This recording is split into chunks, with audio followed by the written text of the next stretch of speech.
Bismillahirrahmanirrahim. Assalamualaikum warahmatullahi wabarakatuh. Innal hamdalillahi nahmaduhu wa nasta'inuhu wa nastaghfiruh wa na'udzu billahi min shururi anfusina wa min sayyiati a'malina. May yahdihillahu fala mudilla lahu wa may yudlil fala hadiyalah. Asyhadu an la ilaha illallah wahdahu la syarika lah wa asyhadu anna Muhammadan abduhu wa rasuluh. Qala Allah ta'ala ya ayyuhalladzina amanu taqullaha haqqa tuqatih wa la tamutunna illa wa antum muslimun.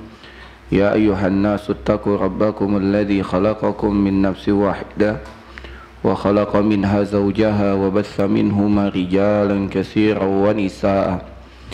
واتقوا الله الذي تساءلون به والأرحام إن الله كان عليكم رقيبا يا أيها الذين آمنوا اتقوا الله وقولوا قولا سديدا يصلح لكم أعمالكم ويغفر لكم ذنوبكم ومن يطع الله ورسوله فقد فاز فوزا عظيما فإن أصدق الحديث كتاب الله وخير الهدي هدي محمد sallallahu alaihi wasallam wa syarrul umuri muhdatsatuha wa kullu muhdatsatin bid'ah wa kullu bid'atin dhalalah wa kullu dhalalatin finnar. Jamaah sekalian, bapak-bapak, ibu-ibu, para ikhwan dan akhwat serta para santri yang semoga dirahmati oleh Allah Subhanahu wa taala. Alhamdulillah, marilah kita bersyukur kepada Allah atas limpahan nikmat yang Allah Subhanahu wa taala berikan. Salawat dan salam kita haturkan kepada Nabi kita, Nabi besar Muhammad sallallahu alaihi wasallam. Insyaallah pada malam hari ini kita akan lanjutkan pembahasan kita dari kitab Riyadhus Shalihin, masih di bab al-mubadarah ilal khairat, bab bersegera dalam melaksanakan kebaikan, dan ini kita akan baca hadis yang terakhir, hadis yang ke-8 dalam bab ini. Berkata Imam An-Nawawi rahimahullahu ta'ala, hadis nomor 94, As-Saminu, yang ke-8. Anhu, yaitu dari sahabat Abu Hurairah radhiyallahu ta'ala anhu, anna Rasulullah sallallahu alaihi wasallam qala, bahwasanya Nabi sallallahu alaihi wasallam pernah bersabda, yauma Khaybar, di hari saat perang Khaybar.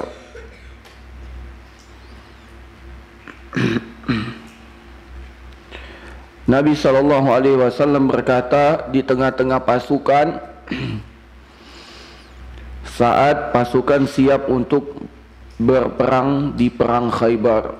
Kata Nabi sallallahu alaihi wasallam, la'utiyanna hadhihi rayata rajulan, sungguh aku akan memberikan panji perang ini, bendera perang, rajulan, kepada seorang laki-laki, yuhibbullah wa rasulahu, yang mana lelaki itu mencintai Allah dan Rasulnya, yaftahullahu ala yadayhi, yang Allah akan bukakan kemenangan dengan tangannya. Qala Umar radhiyallahu anhu, berkata sahabat Umar ibn al-Khattab, ma ahbabtul imarata illa yawma idzin. Kata Umar ibn al-Khattab, aku tidak pernah menginginkan kekuasaan, aku tidak pernah menginginkan jabatan kecuali di hari itu. Aku sangat ingin mendapatkan jabatan itu, jabatan untuk memegang panji perang. Fatasawartu laha raja'an an ud'a laha, maka aku menunjukkan diriku kepada Nabi sallallahu alaihi wasallam, berharap laki-laki yang Nabi maksud adalah diriku. Fada'a Rasulullah sallallahu alaihi wasallam Ali bin Abi Thalib. Ternyata Nabi sallallahu alaihi wasallam memanggil Ali bin Abi Thalib. Fa'atahu iyyaha, maka Nabi pun memberikan panji perang itu kepada Ali bin Abi Thalib. Wa qala, lantas Nabi sallallahu alaihi wasallam berpesan kepada Ali yang memimpin dan memegang panji perang tersebut, Imshi, berjalanlah engkau wahai Ali, wala taltafit, jangan pernah engkau menoleh, hatta yaftahallahu alaik, sampai Allah menangkan dengan tanganmu. Fasar Aliyun syai'an, maka Ali pun langsung berjalan. Summa waqafa walam yaltafit, kemudian sejenak dia berhenti tanpa menoleh ke belakang, sesuai dengan perintah Nabi untuk tidak menoleh. Ali pun bertanya dengan suara yang lantang. Fasaraha, maka Ali pun mengatakan dengan suara yang keras, ya Rasulullah, wahai Rasulullah, ala madza uqatilun nas, atas apa aku memerangi manusia itu? Qala, maka Nabi pun menjelaskan, qatilhum, perangi mereka, hatta yashhadu an la ilaha illallah, sampai mereka bersaksi bahwasanya tidak ada Tuhan yang berhak disembah kecuali Allah, wa anna Muhammadar Rasulullah, dan bahwa sesungguhnya Muhammad adalah Rasul utusan Allah. Fa idza fa'alu dzalika, kalau mereka melakukan hal tersebut, faqad mana'u minka dima'ahum, maka sungguh mereka telah mencegah dirimu dari mengambil darah mereka, wa amwalahum, dan mengambil harta mereka, illa bihaqqiha, kecuali dengan haknya, wa hisabuhum 'alallah, dan perhitungan bagi mereka ada di sisi Allah Subhanahu wa taala. Kata Imam An-Nawawi, rawahu Muslim. Hadis ini diriwayatkan oleh Imam Muslim. Jamaah sekalian rahimani wa rahimakumullah. Lantas ada riwayat yang lain, yang mana riwayat ini lebih lengkap untuk menjelaskan kejadian di hari itu. Berkata sahabat Sa'al ibn Sa'id atau Sahal ibn Sa'ad radhiyallahu anhu. Kata sahabat Sahal ibn Sa'ad, kalau ini riwayat Abu Hurairah, yang ini riwayat sahabat Sahal ibn Sa'ad. Kata beliau, sami'a an-nabiyya sallallahu alaihi wasallam yaqul yaumal Khaybar. Aku pernah mendengar Nabi sallallahu alaihi wasallam mengatakan suatu ucapan saat perang Khaybar. Kata Nabi sallallahu alaihi wasallam, la'utiyanna rayata rajulan, sungguh aku akan berikan panji perang ini kepada seseorang, yaftahullahu ala yadayhi, yang Allah akan bukakan kemenangan dengan tangannya. Faqamu yarju lidzalika, maka semua para sahabat pun menginginkan untuk mendapatkan panji tersebut. Ayyuhum yu'ta, siapa di antara mereka yang akan mendapatkan itu? Dan Nabi SAW mengatakan hal tersebut di malam hari. Kata Nabi SAW, besok aku akan berikan panji perang ini kepada seseorang yang Allah dengan tangannya Allah menangkan peperangan kali ini. Dalam riwayat yang lain kata Nabi SAW, yuhibbullaha wa rasulahu, orang tersebut mencintai Allah dan Rasulnya, wa yuhibbuhullahu wa rasuluhu, dan Allah dan Rasulnya pun mencintai orang tersebut. Faqadau kulluhum yarju an yu'ta, maka di pagi hari semua sahabat menginginkan untuk mendapatkan panji perang tersebut.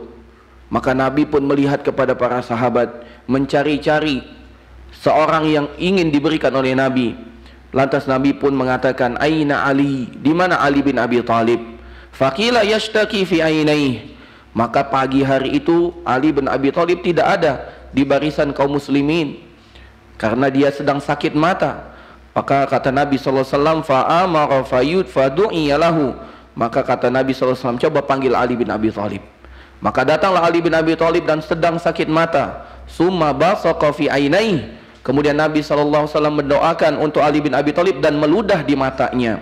Fabari'a makanahu, maka tiba-tiba matanya pun sembuh seakan-akan tidak pernah sakit sebelumnya.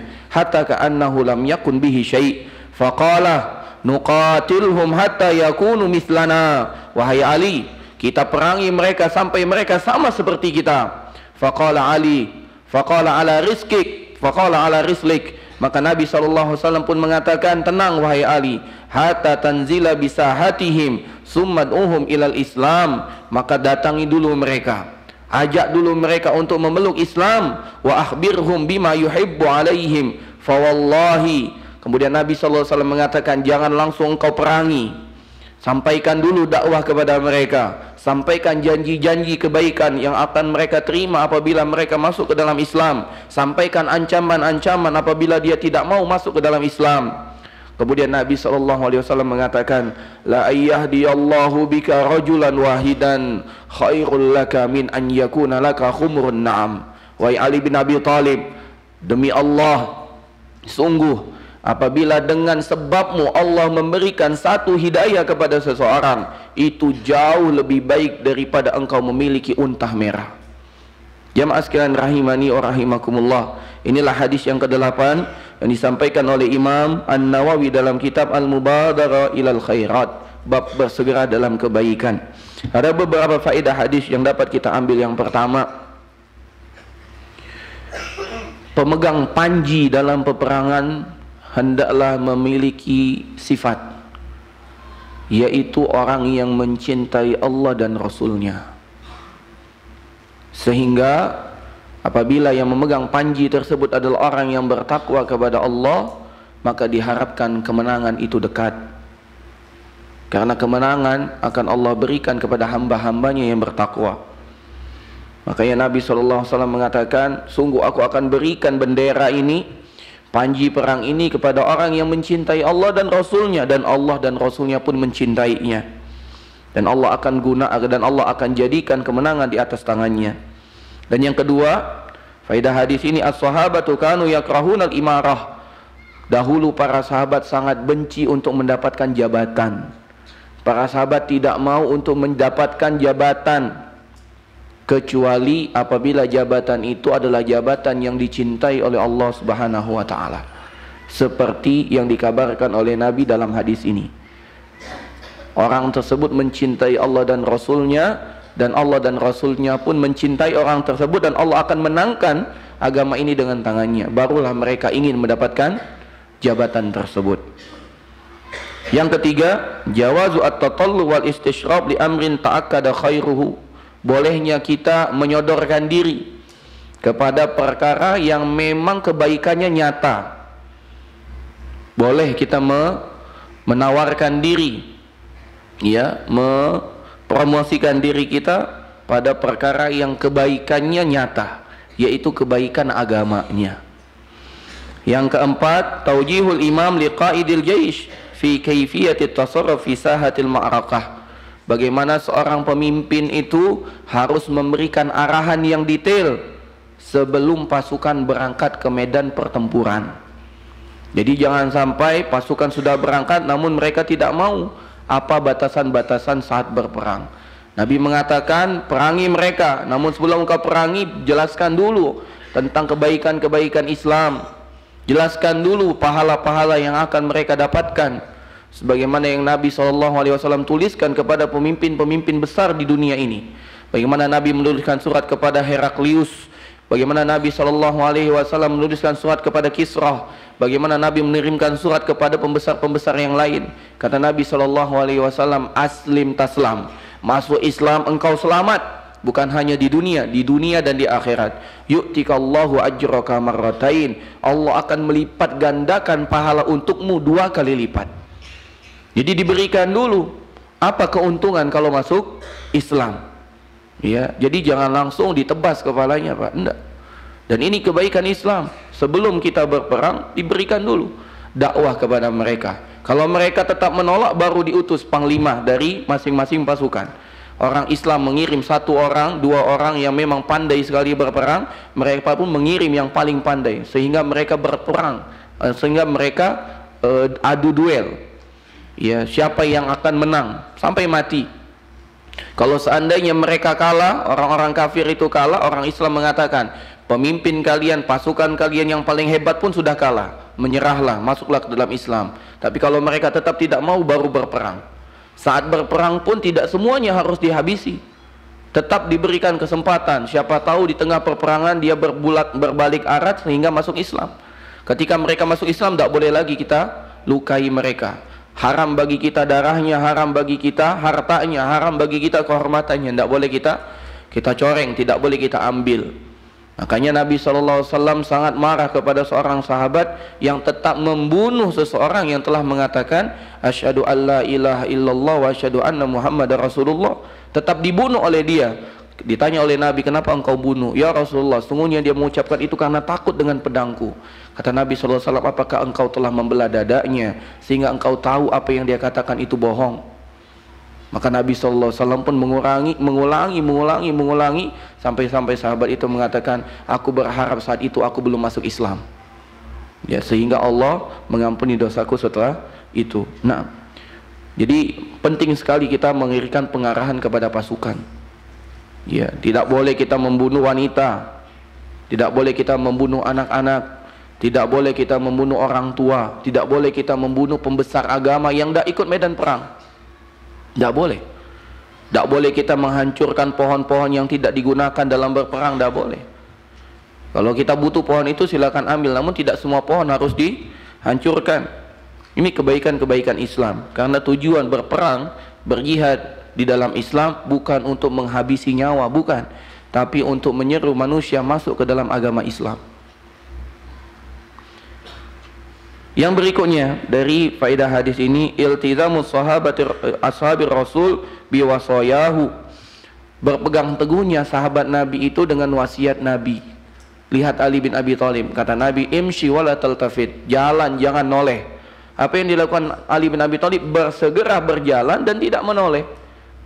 Sampai untuk bertanya pun Ali tidak menoleh, hanya berteriak dan mengatakan, ya Rasulullah, ala madza uqatilhum, atas apa aku memerangi mereka, tanpa menoleh, sesuai dengan arahan Nabi. Ya, ini ketaatan yang luar biasa dari para sahabat. Ketika Nabi mengatakan jalan-jalan, ketika Nabi mengatakan jangan noleh, jangan noleh, ya mereka tidak bertanya. Ya, karena mereka tahu wa ma yantiqu anil hawa in huwa illa wahyu yuha. Andai pun mereka bertanya, mereka pun akan mengatakan, ya Rasulullah, apakah ini wahyu dari Allah atau ini merupakan pendapatmu? Ditanya dulu. Sebagaimana dalam pertempuran, ada beberapa pertempuran Nabi SAW mengatakan kepada pasukan, kita membuat base camp di sini, di belakang sumur, di belakang tempat air, di belakang sumber air. Maka sahabat mengatakan, ya Rasulullah, apakah kita mengambil tempat di sini atas petunjuk dari Allah atau ini hanya pendapat? Kata Nabi SAW, bakal ini pendapatku. Maka kata para sahabat, ya Rasulullah, yang terbaik kita membuat base camp di depan sumber air, sehingga kalau ada apa-apa sumber air itu di bawah kekuasaan kita. Maka Nabi SAW pun menyepakati dan menyetujui. Ya, namun tidak langsung ditolak, tidak, tanya. Demikian juga ketika Nabi SAW baru datang ke kota Madinah, dan Nabi itu bukan orang yang biasa berkebun. Nabi itu adalah pedagang. Ketika datang ke kota Madinah, Nabi melihat sekelompok orang yang memiliki kebun kurma membawa bibit kurma jantan naik ke kurma betina, kemudian diberikan penyerbukan di sana. Nabi mengatakan, ngapain? Kami sedang mengawinkannya. Dan Nabi SAW, biarkanlah, ya, biarkanlah dia, maksudnya kawin sendiri. Maka para sahabat pun tidak melakukan hal itu sendiri, sehingga ketika panennya berkurang. Para sahabat bertanya, ya Rasulullah, kami taat kepadamu sehingga hasil panen kami berkurang, bagaimana ini? Maka Nabi mengatakan, antum a'lamu bi umurid dunyakum. Oh, kalau masalah ini, masalah pohon kurma ini bukan masalah wahyu. Tadi itu pendapatku saja. Sekarang masalah ini kalian lebih tahu tentang urusan kalian. Silahkan kalian kawinkan lagi kurma jantan dengan kurma betina itu. Jadi para sahabat begitu taat dengan Nabi SAW, dan itulah keberkahan. Itulah keberkahan jamaah sekalian. Ya. Dan banyak praktek yang dapat kita lakukan sekarang, bukti kita taat kepada Rasul. Contohnya, Nabi SAW mengabarkan tentang apabila ada lalat masuk ke dalam tempat minum kita, masuk ke dalam minuman kita. Maka kata Nabi SAW, jika kemasukan lalat, jika air minum kalian kemasukan lalat, maka jangan dibuang air minumnya. Celupkan lalat tersebut, kemudian lalatnya dibuang dan tetap diminum. Kenapa? Karena sesungguhnya lalat itu memiliki dua sayap. Satu sayap berisi penyakit, dan satu sayap berisi penawarnya. Apabila kita betul-betul yakin dan percaya bahwasanya Rasul adalah Rasulullah, bahwasanya Nabi tidak berucap kecuali atas wahyu dari Allah, maka pasti kita lakukan tanpa ragu sedikit pun. Tidak ada rasa jijik di sana. Ya. Jadi itu yang harus kita tumbuhkan, dan itulah keberkahan. Demikian juga faedah berikutnya, man ashkala alaihi syai' fi ma nadaba ilaihi sa'ala anhu. Barang siapa yang tidak mengetahui atau masih ada ganjelan dalam dirinya dalam memahami suatu perkara, hendaklah bertanya. Hendaklah bertanya. Jangan sampai ada rasa malu untuk bertanya. Ali bin Abi Thalib telah dipilih, sedangkan para sahabat yang lain ingin mendapatkan jabatan itu. Telah dipilih, Ali bin Abi Thalib tetap bertanya. Tidak ada rasa malu. Ali tidak mikir, aku bertanya seakan-akan aku ini tidak tahu apa-apa nih untuk berperang. Bisa saja rasa itu muncul, namun Ali tidak. Dipatahkan itu semua, dan Ali tetap bertanya, ya Rasulullah, atas apa aku memerangi mereka? Ya, dan ini sama sekali tidak merendahkan derajat kita jamaah sekalian. Bertanya tentang perkara yang masih kita tidak pahami dengan benar, itu merupakan keharusan. Jangan ada rasa malu bertanya. Ya, bahkan Ali bin Abi Thalib, ada kisah yang lain. Ali bin Abi Thalib ya adalah laki-laki yang mudah keluar madhi. Madhi itu adalah cairan yang keluar setelah syahwat. Bukan mani, dia madhi. Madhi ini najis. Maka Ali bin Abi Thalib adalah laki-laki yang mudah keluar madhi. Kuntu rajulun mazza, aku ini laki-laki yang mudah keluar madhi. Fa astahi an asala Rasulullah, aku malu bertanya dengan Rasul, lima kanati bintihi.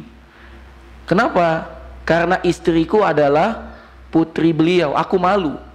Apakah malu itu menyebabkan Ali tidak bertanya? Tidak. Maka Ali meminta orang lain bertanya kepada Rasul sallallahu alaihi wasallam, bagaimana hukumnya bagi laki-laki yang keluar madhi.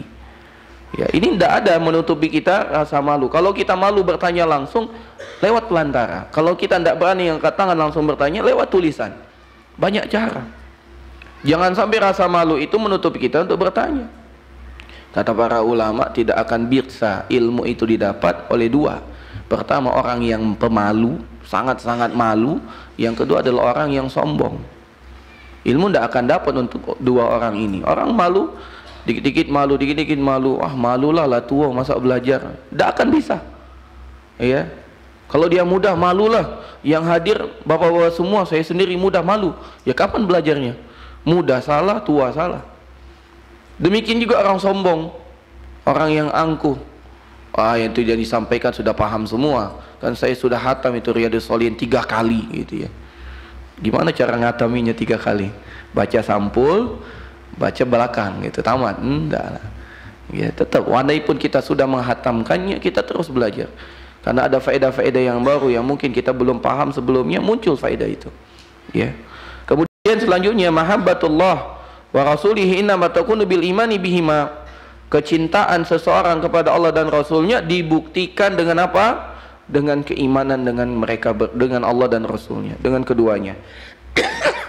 Wattiba'u ma amara bihi, dan mengikuti semua perintahnya. Jadi cinta itu bukan di lisan saja, Bapak Ibu sekalian, para jamaah sekalian. Ngaku cinta kepada Allah dan Rasulnya, namun tidak beriman dengan Allah dan Rasulnya, tidak taat dengan perintah Allah dan Rasulnya, itu namanya tidak cinta. Cinta itu dibuktikan, bukan hanya dengan lisan, dibuktikan dengan hati kita, dilaksanakan dengan amal perbuatan kita. Kalau kita betul-betul cinta dengan Allah dan Rasulnya, maka kita akan bersegera untuk melaksanakan ketaatan kepada Allah dan Rasulnya. Dan kata Allah memberikan syarat kepada kita, bagi kita yang mengaku cinta kepada Allah, kata Allah Subhanahu wa taala, "Qul in kuntum tuhibbunallaha fattabi'uni yuhibbukumullah." Wahai Muhammad, katakan kepada mereka, kalau memang mereka mencintai Allah, ikutilah aku. Itu ikutilah Nabi Muhammad SAW. Niscaya Allah akan mencintai kalian. Kemudian faedah selanjutnya, mukjizatul Rasul sallallahu alaihi wasallam haitsu akhbara an mughayyib anil mughayyab fa kana kama akhbar wa huwa fathu Khaibar. Ini salah satu bukti mukjizat Nabi. Hadis ini salah satu bukti mukjizat Nabi. Nabi sallallahu alaihi wasallam mengatakan, aku akan berikan bendera ini kepada orang yang mencintai Allah dan Rasulnya, dan Allah cinta Rasulnya, Allah dan Rasulnya cinta kepada orang tersebut, dan akan Allah menangkan pasukan ini. Itu kan belum terjadi, Pak. Namun Nabi telah mengabarkan akan menang, dan ternyata memang betul. Saat perang Khaybar, kaum muslimin menang. Dan ketika Khaybar ditaklukkan, kaum muslimin mendapatkan ghanimah yang begitu besar. Dapat ghanimah yang begitu besar. Umar ibn al-Khattab dapat jatah yang banyak. Nabi SAW juga dapat jatah yang banyak. Bahkan Nabi SAW wafat, meninggalkan ya sisa dari kismatu Khaybar. Itu dari bagian-bagian dari Khaybar. Umar ibn al-Khattab ketika dapat jatah itu bertanya kepada Nabi, ya Rasulullah, aku belum pernah mendapatkan harta yang lebih bagus daripada harta yang aku dapat dari Khaybar ini. Karena tanah Khaybar itu subur dengan pohon-pohon kurma. Maka Umar bertanya, ya Rasulullah, bagaimana aku memanfaatkan harta terbaik ini? Maka Nabi memerintahkan Umar ibn al-Khattab untuk mewakafkannya. Maka harta terbaik itu, Pak, adalah digunakan untuk wakaf di jalan Allah. Itu harta terbaik. Dan ini sesuai dengan firman Allah Subhanahu wa taala dalam Al-Qur'an, lan tanalul birra hatta tunfiqu mimma tuhibbun. Kalian tidak akan mendapatkan kebaikan yang sempurna sampai kalian berani apa? Menginfakkan harta yang kalian cintai. Dan ayat ini turun kepada sahabat Abu Talha yang mewakafkan hartanya, yaitu bayruha, yaitu pohon kurma atau kebun kurma di jalan Allah. Dan ini salah satu syariat wakaf yang ada di dalam Al-Quran. Demikian juga faedah selanjutnya, la yajuzu qatlu man nataqa bisyahadatain. Tidak boleh kita membunuh orang yang telah mengucapkan 2 kalimat syahadat. Tidak boleh. Ya. Illa idza dhahara minhu ma yastaujibul qatlu ka qatli amdan. Kecuali kapan kita membunuh orang yang telah bersyahadat? Kecuali dia membunuh juga. Kalau dia membunuh, maka harus ditegakkan qisas. Kata Allah Subhanahu wa taala, kutiba alaikumul qisasu fil qatla. Allah telah wajibkan qisas untuk orang yang telah membunuh. Atau dengan hal-hal yang telah menjadi hak agama ini. Yang kata Allah dan Rasulnya, apabila seseorang melakukan itu, halal darahnya, boleh dibunuh. Ada 3. Yang pertama apa? An-nafsu bin nafsi. Orang yang membunuh, maka dia akan dibunuh. Terus siapa lagi? As-sayyibuz zani. Orang yang sudah menikah kemudian berzina, boleh dibunuh, yaitu dengan cara dirajam. Kemudian yang ketiga, al-mufariq lidini, at-tariqu lidini, al-mufariq lil jamaah. Orang yang keluar dari agamanya, meninggalkan jamaah kaum muslimin, yaitu orang yang murtad, maka boleh dibunuh. Kalau dia tidak mau taubat kembali ke dalam agama Islam, maka dia dibunuh. Berikutnya, tajri ahkamul islami ala ma yazharu minan nas, wallahu yatawalla sarairahum. Kita disyariatkan oleh Allah dan Rasulnya untuk menghukumi manusia dengan hukum yang tampak, yang zahir. Kita tidak boleh menghukumi hati seseorang. Makanya Nabi SAW mengatakan sampai mereka mengucapkan 2 kalimat syahadat. Kita tidak tahu hatinya betul-betul syahadat atau hanya karena takut pedang. Maka yang harus kita tetapkan hukumnya adalah sesuai yang tampak. Demikian juga kata Nabi SAW dalam sebuah hadis, innama ana basyarun, sesungguhnya aku ini adalah manusia biasa. Aku berhukum sesuai dengan apa yang tampak pada yang kalian tampakkan kepada aku. Dan bisa jadi ada salah seorang dari kalian yang sedang berseteru datang kepadaku, kemudian karena salah satunya sangat pandai mengolah data, sangat pandai dalam mengucapkan, sangat pandai dalam berhujjah, sangat pandai dalam menyampaikan, sehingga aku menangkan dia. Kemudian Nabi mengatakan, barang siapa yang aku putuskan perkara untuk dia, sedangkan dia tidak berhak untuk mendapatkan perkara tersebut, sejatinya aku telah tetapkan bagian untuknya dari api neraka. Jadi Nabi menghukumi hanya zahirnya saja. Demikian juga perkataan Umar ibn Khattab. Kata Umar ibn Khattab, nanu nahkumu bizzawahir wa nattaqilu sara'irahum ilallah. Kami ini hanya berhukum dengan zahir yang tampak, sedangkan rahasia yang ada dalam hati kami serahkan kepada Allah. Jadi kalau seandainya orang itu sudah bersyahadat, kita katakan dia muslim. Dalam hatinya munafik atau tidak kita tidak tahu, Pak. Karena kemunafikan itu adalah di dalam hati. Naam, ada tanda-tandanya. Kata Nabi SAW, ayatul munafiqi salasun. Betul, ada tandanya. Namun kemunafikan hakiki itu semua ada dalam hati. Nggak ada yang tahu. Yang tahu orang-orang munafik hanya Rasul di zaman Nabi. Zaman Nabi yang tahu nama-nama orang munafik hanya Rasul. Itu pun dikabarkan oleh Allah Subhanahu wa ta'ala siapa saja orang-orang munafik itu. Para sahabat tidak tahu. Hanya satu sahabat yang diberitahu oleh Nabi. Siapa dia? Huzaifah ibnul Yaman. Dikasih tahu oleh Nabi nama-nama orang munafik. Makanya satu sahabat yang mulia, Umar ibnul Khattab, datang kepada Huzaifah. Wahai Huzaifah, sesungguhnya Nabi telah mengabarkan kepadamu semua nama orang-orang munafik. Huzaifah, adakah namaku di daftar nama orang munafik? Umar, Pak, datang kepada Huzaifah. Wahai Huzaifah, engkau telah diberitahu oleh Nabi nama-nama orang munafik. Adakah namaku masuk daftar itu? Kalau selevel Umar ibn Khattab saja takut kemunafikan, bagaimana dengan kita, Pak? Umar ibn Khattab, ya, orang terbaik nomor 2 setelah Nabi. Yang pertama Abu Bakar, yang kedua Umar. Dan ini disepakati oleh para sahabat. Kata para sahabat, kanu natafadhal fima baina sahabah. Dahulu kami itu mengutamakan sahabat satu dengan sahabat yang lain. Kami mengatakan yang terbaik di antara kami itu Abu Bakar, kemudian Umar, sepakat. Kemudian para sahabat berselisih apakah nomor 3 Utsman atau Ali. Namun mereka bersepakat bahwasanya khilafah nomor 3 itu Utsman. Mereka berselisih tentang keutamaan personalnya. Apa Utsman yang lebih utama atau Ali bin Abi Thalib. Namun mereka bersepakat khilafah nomor 3 siapa? Utsman ibn Affan. Umar orang terbaik nomor 2, Pak, masih takut kemunafikan. Lantas kenapa kita merasa aman dari diri kita bahwasanya kita adalah orang yang paling bertakwa? Nauzubillah. Hendaklah kita terus memperbaiki diri dan mensucikan diri kita, banyak bertobat, banyak beristighfar. Jangan pernah berhenti lisan kita untuk memohon kepada Allah keistiqomahan. Dan yang terakhir, az-zakatu tu'khas qasran in lam yu'addiha sahibuha an tawa'ihi an tawa'iyatin.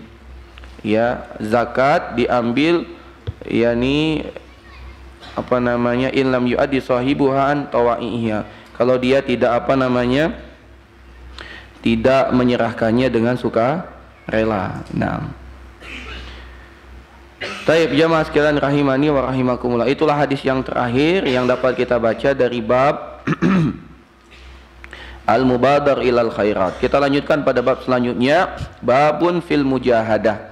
Bab dalam mujahadah. Bab dalam mujahadah. Mujahadah adalah berjuang. Ya, bab dalam bersungguh-sungguh dan berjuang. Bab mujahadah, bab bersungguh-sungguh dan berjuang dalam melaksanakan ketaatan. Bukan hanya bersegera, namun juga bersungguh-sungguh dalam melaksanakan ketaatan tersebut. Berkata Syekh Salim bin Id al-Hilali, beliau mengatakan maqamun fauqal muraqabah wa duna taslim. Mujahadah ini, bersungguh-sungguh ini dalam ibadah, kedudukannya di atas muraqabah. Kedudukannya di atas muraqabah. Apa itu muraqabah? Merasa diawasi Allah. Jadi mujahadah itu di atasnya. Setelah dia merasa diawasi Allah, dia berjuang untuk tetap dalam ketaatan. Waduna taslim, namun dia dibawa taslim. Taslim itu al-istislam, berserah diri secara total. Jadi berserah diri itu di atasnya mujahadah. Kalau orang sudah istislam, sudah taslim, itu di atasnya mujahadah. Apa yang Allah perintahkan langsung dia kerjakan, tidak ada mikir lagi, Pak. Itu level paling tinggi. Ya. Dan mujahadah ini adalah berjuang melawan hawa nafsu dan juga melawan godaan setan untuk tetap menjalankan ketaatan kepada Allah Subhanahu wa taala. Kalau dia lihat dirinya malas-malas, dia lawan kemalasan itu. Kalau dia dapati dirinya menunda-nunda, dia lawan dengan rasa menunda dan segera melakukannya. Dia tidak mau membiarkan dirinya malas, dia tidak mau membiarkan dirinya menunda-nunda. Dia berjuang, dia lawan, ya. Dia benci dirinya dalam kondisi seperti itu, sehingga dia mampu keluar dari kondisi yang buruk itu. Itu namanya mujahadah. Wa hadzal maqamu huwal madhkur wal muradu biqaulihi ta'ala. Dan mujahadah ini adalah yang dimaksud oleh Allah di akhir surat Ali Imran. Di akhir surat Ali Imran ayat ke-200. Kata Allah Subhanahu wa taala, ya ayyuhalladzina amanu sabiru wasabiru warabitu wattaqullaha la'allakum tuflihun. Kata Allah Subhanahu wa taala, wahai orang-orang yang beriman, bersabarlah, wasabiru, dan berusahalah dengan keras untuk bersabar kepada Allah Subhanahu wa taala.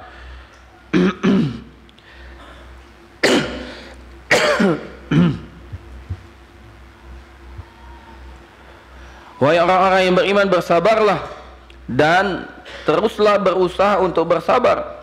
Warabitu, dan tetaplah bersiap siaga. Tetaplah bersiap siaga, tetaplah berjuang, tetaplah bersungguh-sungguh.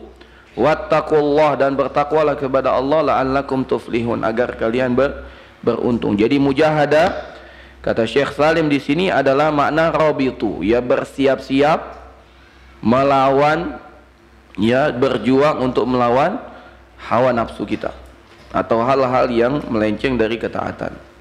Dan itulah yang disampaikan oleh jumhur ahli tafsir, bahwasanya rabitu mujahadah. Rabitu artinya al-mujahadah.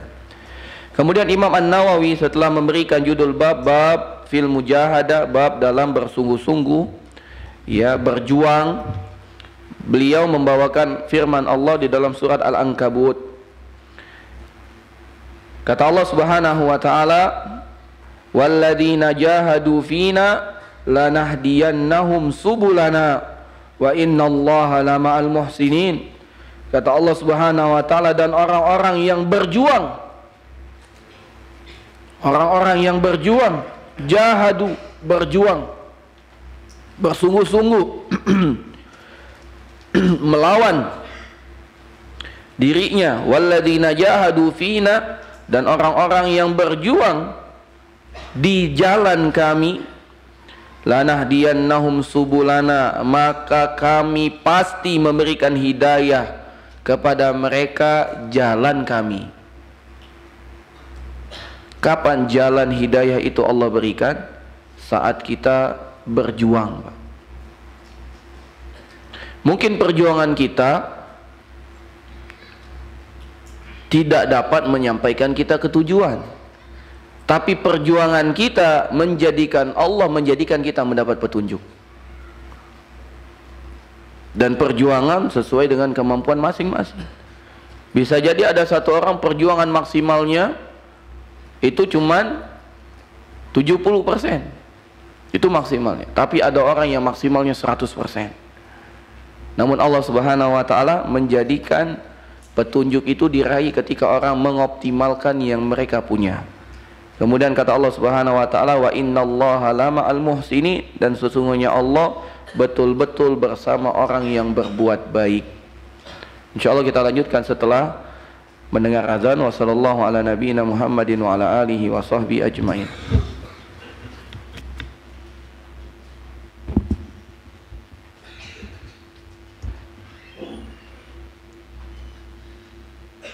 Allahu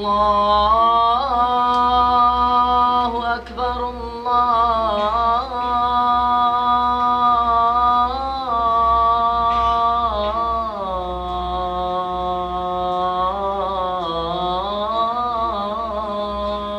Akbar,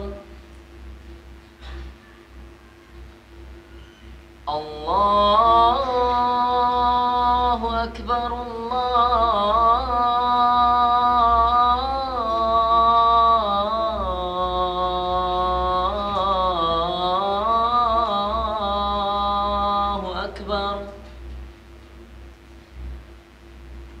أشهد أن لا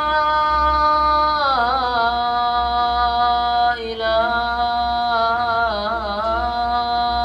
إلا الله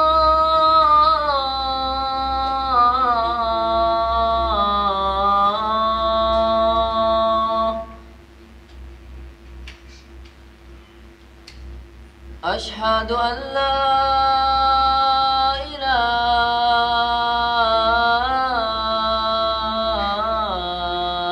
إلا الله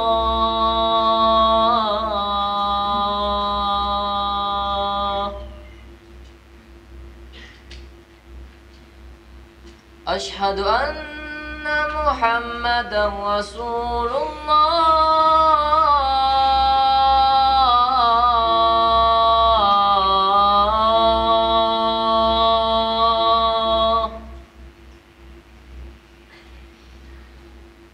أشهد أن محمدا رسول الله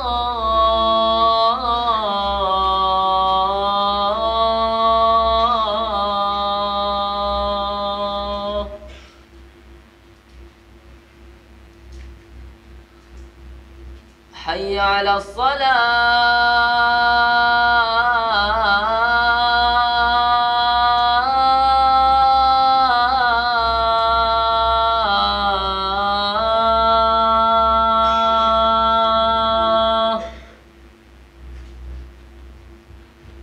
حي على الصلاة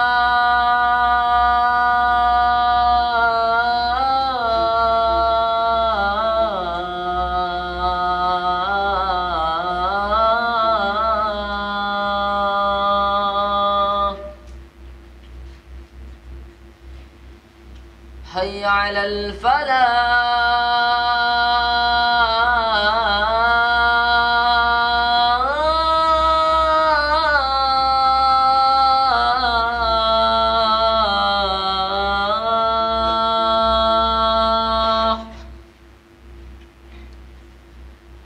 حي على الفلاح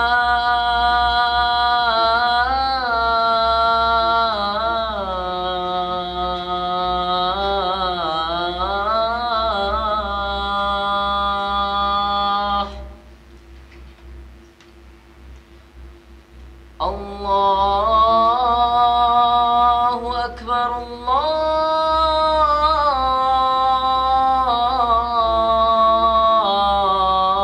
الله أكبر لا إله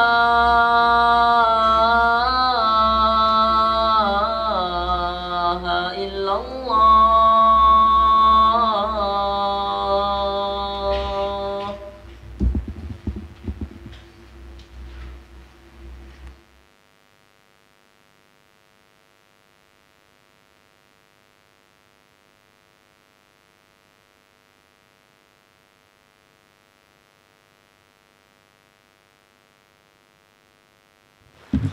Bismillahirrahmanirrahim. Alhamdulillah, salatu wassalamu ala Rasulillah wa ala alihi wa sahbihi wa mawalah.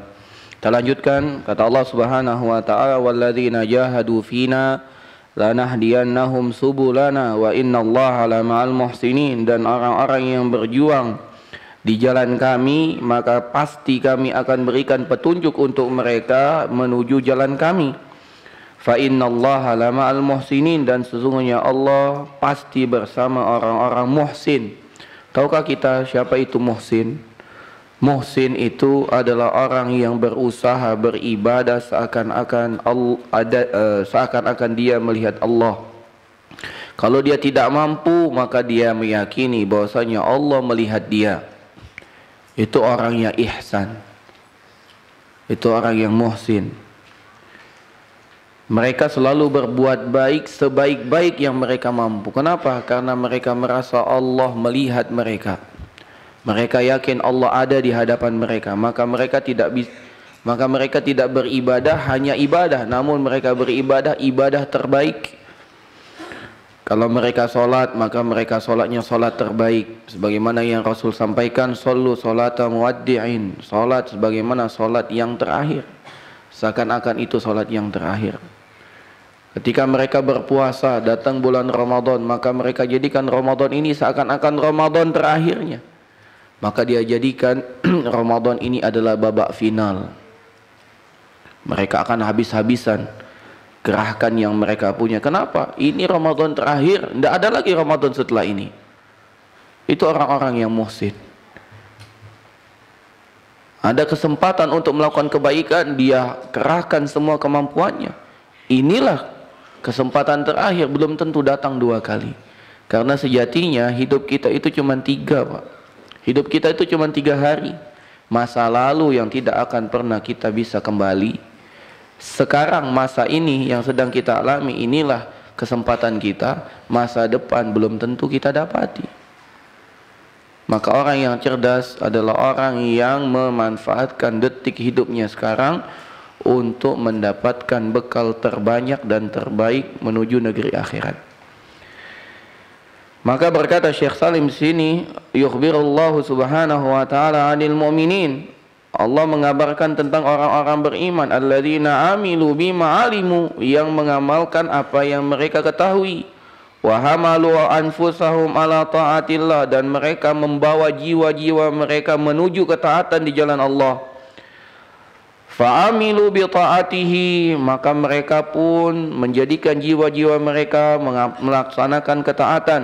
Wajtanabu ma'siyatahu, dan mereka bawa jiwa mereka menjauh dari kemaksiatan.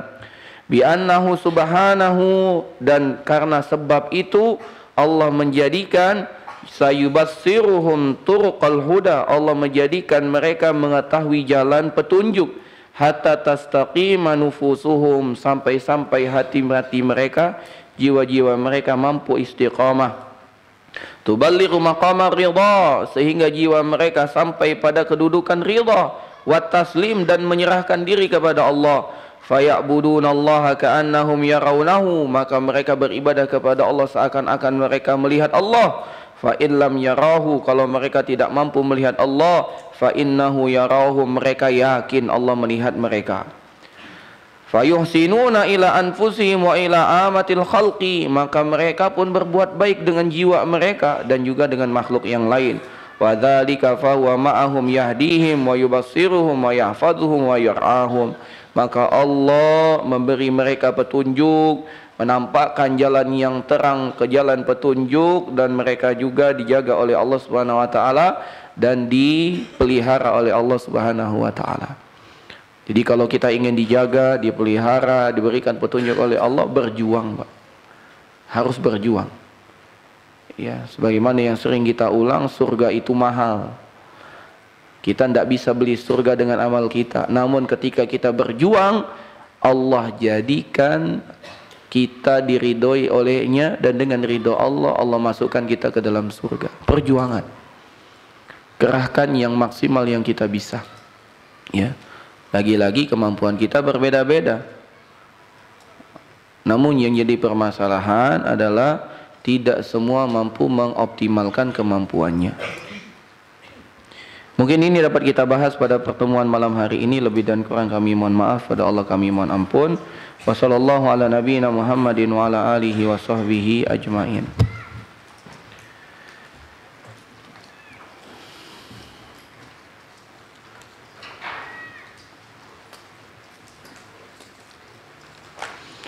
Assalamualaikum warahmatullahi. Bagaimana Islam dan beragama yang benar?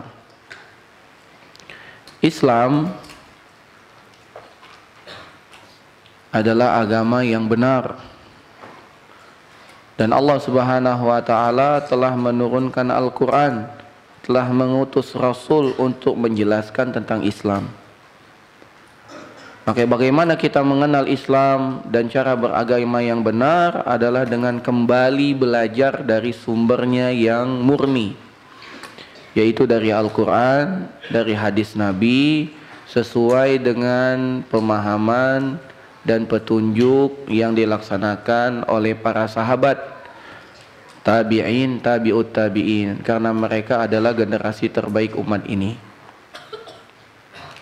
Bagaimana cara menyeimbangkan antara pekerjaan dan agama supaya tidak terjerumus ke jalan yang salah? Pekerjaan dan agama Tidak usah diseimbangkan. Yang ada kita bekerja sesuai dengan batasan agama. Kalau agama kita mengizinkan pekerjaan itu, kita laksanakan. Kalau agama tidak mengizinkan pekerjaan itu, jangan kita laksanakan. Innal halala bayyinun wa innal harama bayyinun. Sesungguhnya yang halal itu jelas, yang haram itu jelas. Wa bainahuma umurun mushtabihat. Di antara halal dan haram ada yang syubhat. Apa itu syubhat? Ya, samar. Kayaknya halal tapi kok haram. Kayaknya haram tapi kok halal. Kata Nabi sallallahu alaihi wasallam, syubhat ini harus dijauhi. Ya, bagaimana kita tahu? Ya harus banyak belajar. Maka agama adalah pedoman kita. Pekerjaan itu harus dibawa koridor agama. Jadi jangan sampai pekerjaan kita menghalangi kita dalam ketaatan kepada Allah. Kalau jamnya sholat, sholat. Kalau kata agama haram, jangan dilaksanakan, walaupun untung besar. Gitu. Wallahu a'lam bishawab.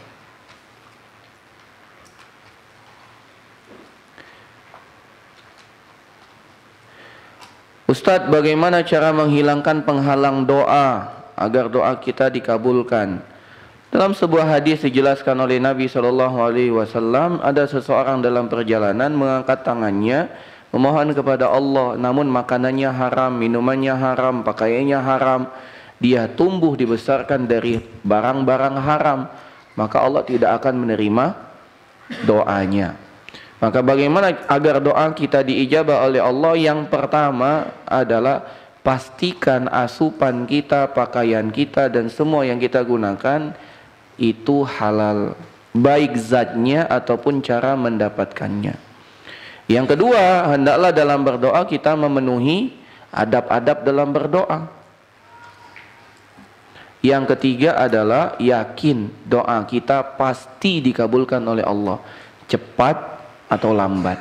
Karena doa itu pasti dikabulkan jamaah sekalian, cuman kemungkinannya ada 3. Yang pertama, langsung Allah kabulkan.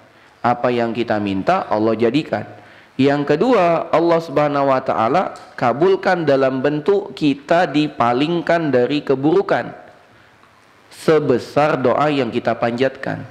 Contoh, kita minta uang 1 juta kepada Allah berdoa. Tidak dapat 1 juta, namun Allah palingkan kita dari musibah yang nominalnya kalau kita kena musibah 1 juta. Itu gambaran mudahnya. Yang ketiga, Allah tidak kabulkan di dunia, Allah tidak palingkan dari musibah, namun Allah simpan doa tersebut dan Allah akan balas dengan kebaikan yang berlipat ganda di akhirat. Jadi doa tidak ada yang tidak dikabulkan, pasti dikabulkan. Maka hendaklah kita yakin dan tidak boleh tergesa-gesa dalam berdoa. Bagaimana tergesa-gesa dalam berdoa? Kita mengatakan aku telah berdoa namun Allah tidak kabulkan, sehingga kita tidak berdoa lagi. Maka Allah tidak akan kabulkan doa dari orang seperti itu. Wallahu a'lam bishawab.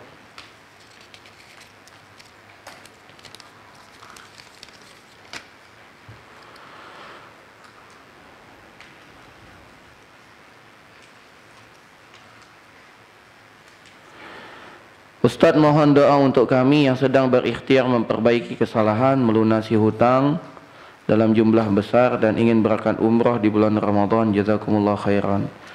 Semoga Allah Subhanahu wa taala berikan kemudahan atas niat-niat yang baik.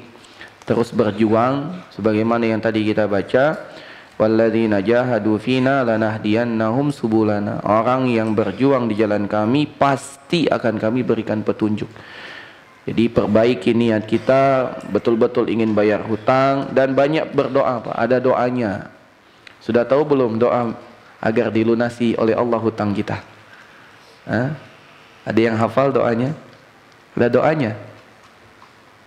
Allahumma kfini bihalalika an haramika wa aghnini bifadlika amman siwak. Apa doanya? Allahumma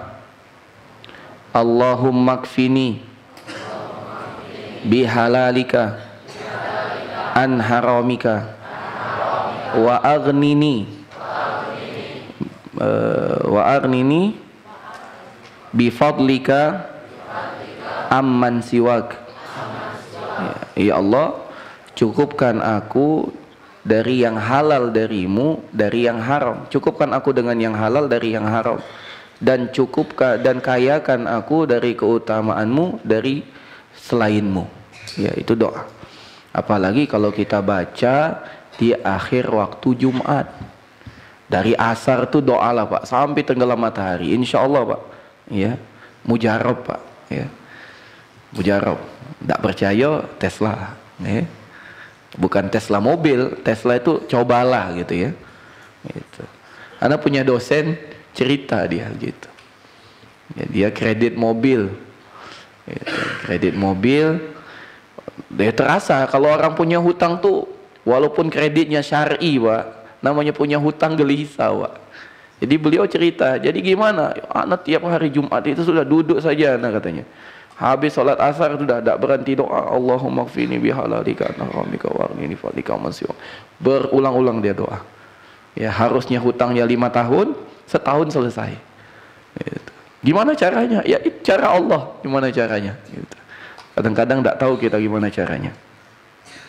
Jadi amalkan doa itu dan juga doa yang lain insya Allah. Assalamualaikum warahmatullahi wabarakatuh.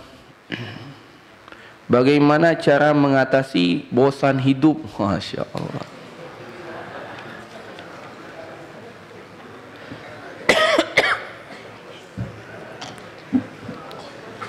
Berat ini pertanyaan nih. Bismillah.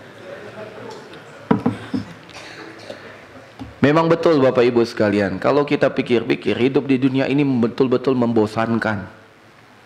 Ya, betul-betul membosankan.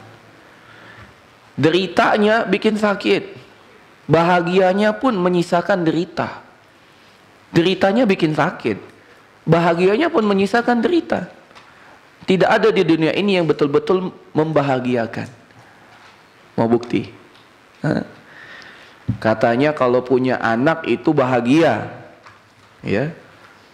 Begitu lahir senang bahagia, habis bahagia berubah pusing, ya. Mau tidur nggak bisa tidur, anaknya bangun, gitu kan. Apalagi orangnya jijian, sebelum punya anak tidak pernah lihat kotoran, sekarang harus membersihkan kotoran anaknya. Makin lama kotorannya makin bau. Katanya bahagia punya anak. Itu masih bayi, masih imut-imut, masih wangi. Makin besar, ya, sepertinya bahagianya hilang Pak ya.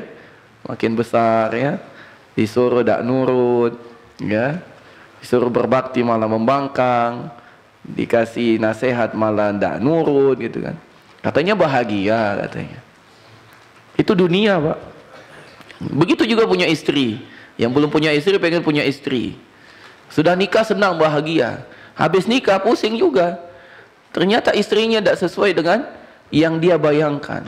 Dia kira istrinya tuh bidadari gitu, tidak ada kesalahan gitu, baik terus gitu. Ternyata setelah menikah, tersingkap semua. Ternyata banyak kurangnya. Ya, menyesal dia.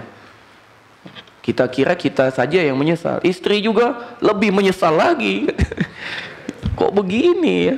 Pas ngelamar luar biasa katanya.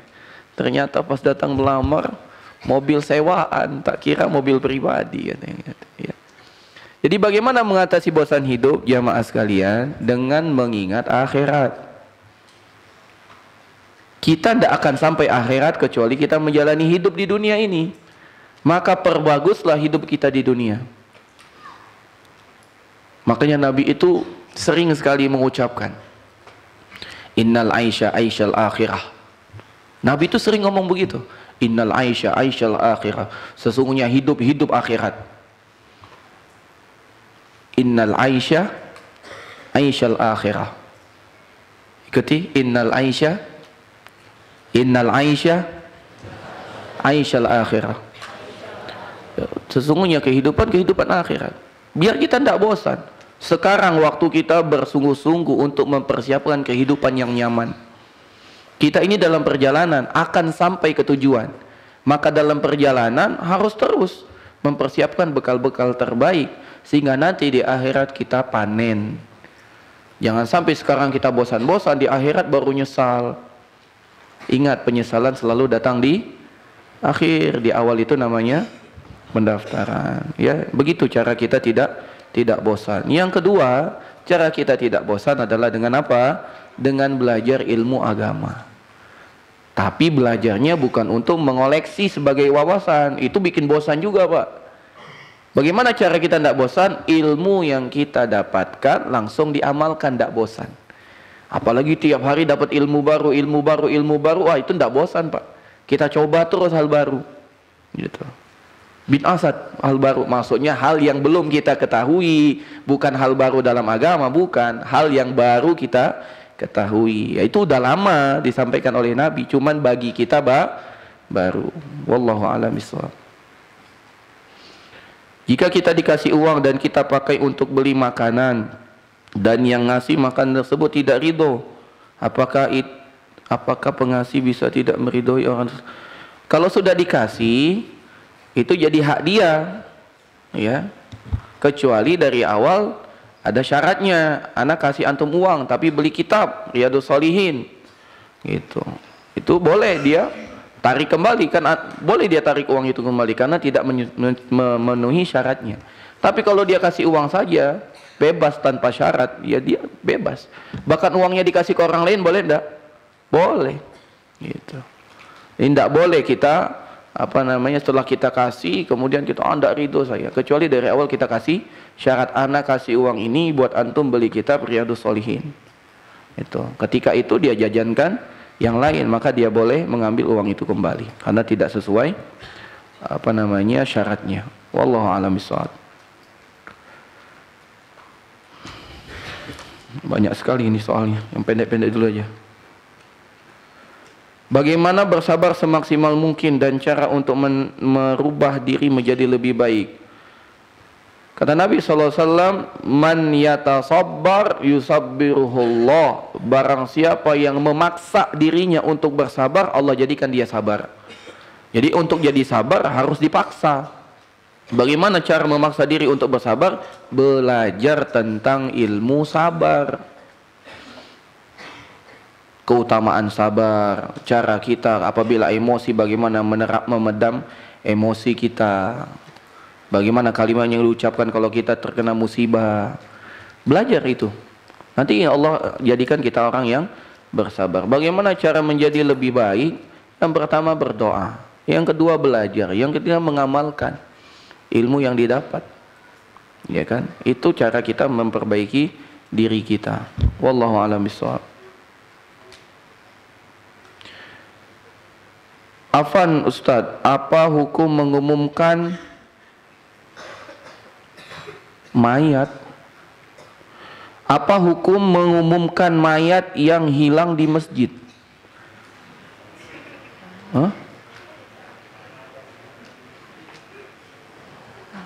Tidak tahu ana. Ya, kok bisa hilang? Siapa yang ambil? Mengumumkan jenazah sebagaimana yang telah dijawab oleh Ustaz Hidayat hari Senin kemarin, boleh kalau untuk disolatkan, tapi kalau untuk pengumuman seperti orang jahiliyah maka tidak boleh. Itu na'yul jahiliyah. Ya. Kalau mengumumkan barang hilang tidak boleh. Mengumumkan barang hilang di masjid tidak boleh. Ifsa'uddal tidak boleh di masjid, tidak boleh mengumumkan barang hilang. Telah diumumkan, telah ditemukan uang sekian di masjid, tidak boleh. Ya, tidak boleh. Wallahu a'lam bishawab. Tapi kok bisa mayatnya hilang ya? Assalamualaikum Ustaz, apa buku Fathul Izar bermanhaj salaf? Buku ada manhajnya, wallahu a'lam mana ya. Mungkin yang dimaksud manhaj salaf itu penulisnya. Namun ana belum pernah baca kitab Fathul Izar tersebut. Ini udah 2 kali ana dapat pertanyaan tentang Fathul Izar nih. Fathu itu buka, izar itu sarung. Ya.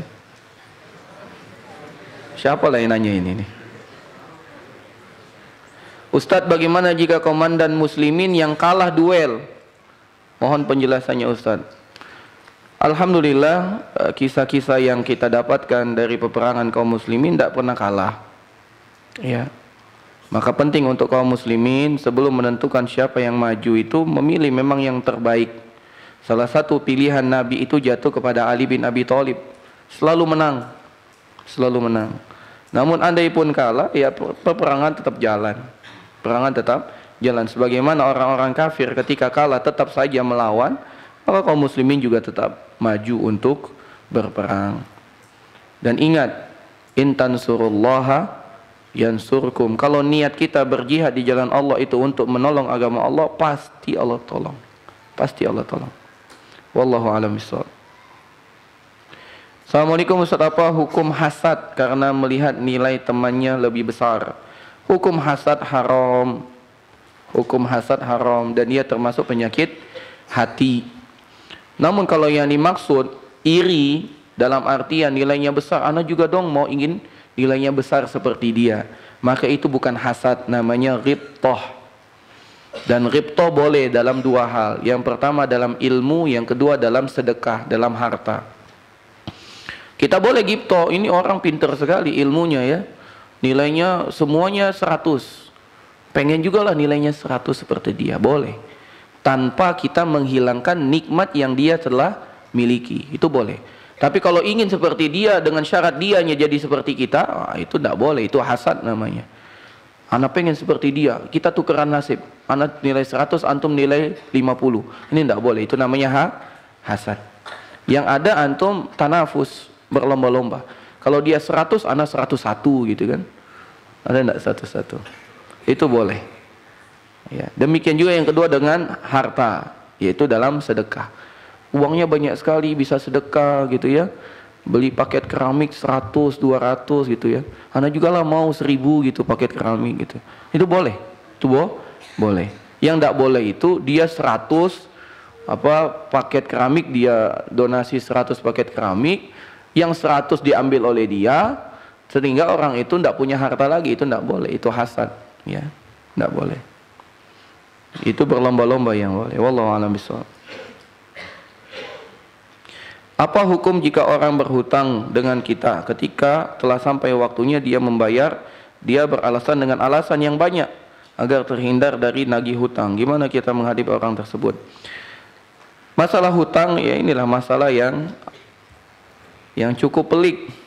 Ketika datang untuk berhutang baik-baik, memohon dengan baik itu. Setelah sudah dapat, ya ditanya, ditagih hutangnya jadi lebih seram. Gitu. Itu masalah memang. Maka dalam agama kita ada cara yang lain, ya bisa dengan penjamin. Ada penjaminnya. Siapa yang menjamin? Kalau dia tidak mampu bayar hutang, kita tagih ke penjaminnya. Atau dengan barang gadaian. Kalau dia tidak bayar hutang, gadaian itu dijual. Berapa hutangnya diambil, kalau ada sisa balikkan ke dia. Gitu. Pinjam uang 10 juta, apa jaminan antum? Ini jaminan anak, misalnya motor. Motor antum nilainya berapa? 15 juta, oke. Ini jaminannya. Kalau jatuh tempo tidak bisa bayar 10 juta, motor dijual. Laku 13 juta, 10 juta kita ambil, 3 jutanya kasih dia.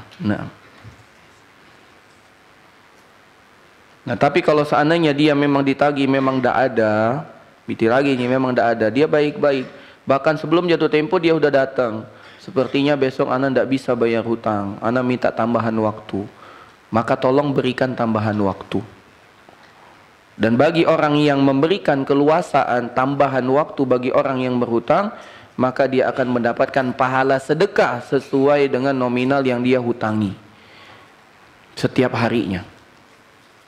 Misalnya ada orang berhutang 10 juta, jatuh tempo dia tidak bisa bayar, datang dengan kita minta tambahan waktu, tolong tenggang waktu 1 bulan lagi, anda belum bisa bayar. Maka bagi dia yang memberikan tempo tambahan, maka setiap harinya akan mendapatkan pahala sedekah sesuai dengan nominal hutang yang masih tersangkut dengan orang itu. Wallahu a'lam bishawab. Dan tidak boleh ditambah, oh tambah sebulan berarti nambah ya hutangnya, itu namanya riba, itu namanya riba jahiliyah, haram, tidak boleh. Ustadz, bumi itu datar atau bulat? Saya jadi nggak khusyuk sholat.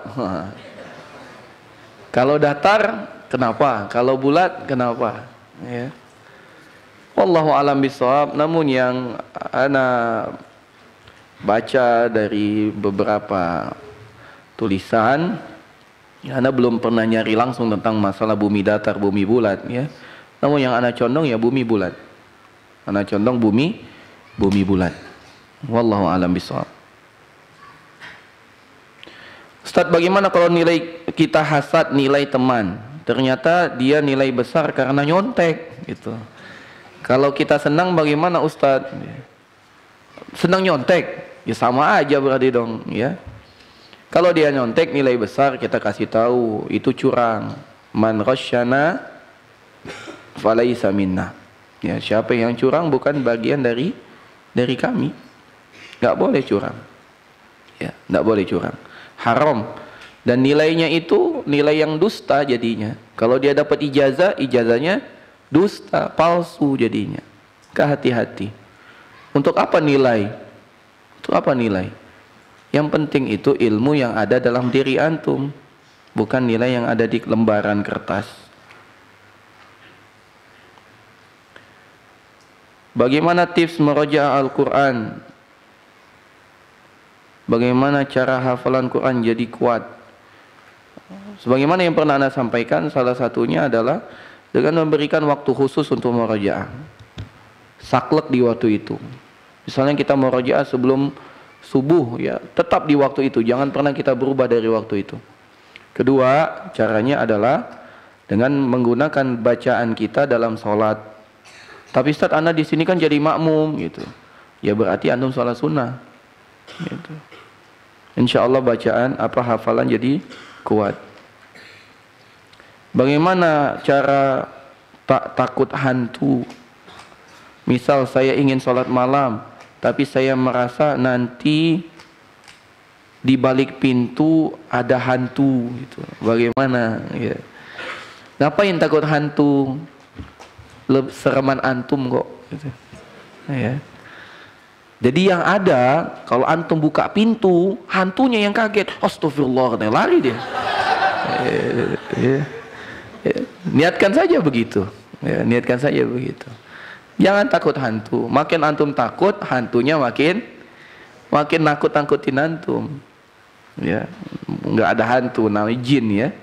Makin antum takut dengan jin, jinnya makin nakut-nakutin antum. Antum bilang, ngapain anak takut hantu? Sereman anak gitu kan. Itu ngomongnya ya. Bagaimana hukum menjadikan keridhaan jadi apa ini? Jadi bisnis.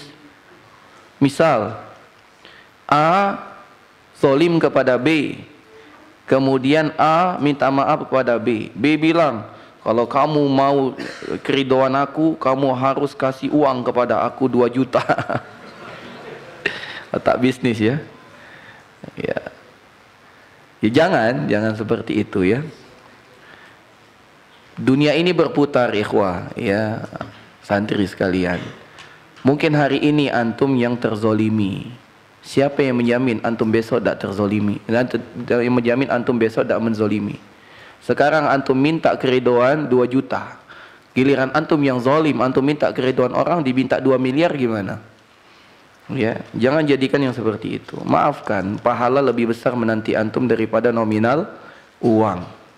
Makanya orang yang beriman itu adalah orang yang bertakwa itu adalah orang yang beriman dengan perkara gaib. Termasuk perkara gaib adalah pahala.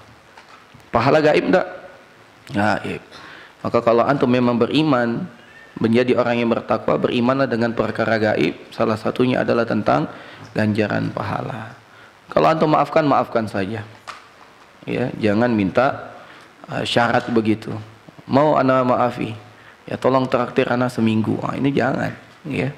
Wallahu a'lam bishawab, itu yang dapat ana sampaikan. Lebih dan kurang ana mohon maaf, kepada Allah ana mohon ampun. Kita tutup dengan doa kafaratul majlis. Subhanakallahumma bihamdika asyhadu an la ilaha illa anta astaghfiruka wa atubu ilaik. Assalamualaikum warahmatullahi wabarakatuh.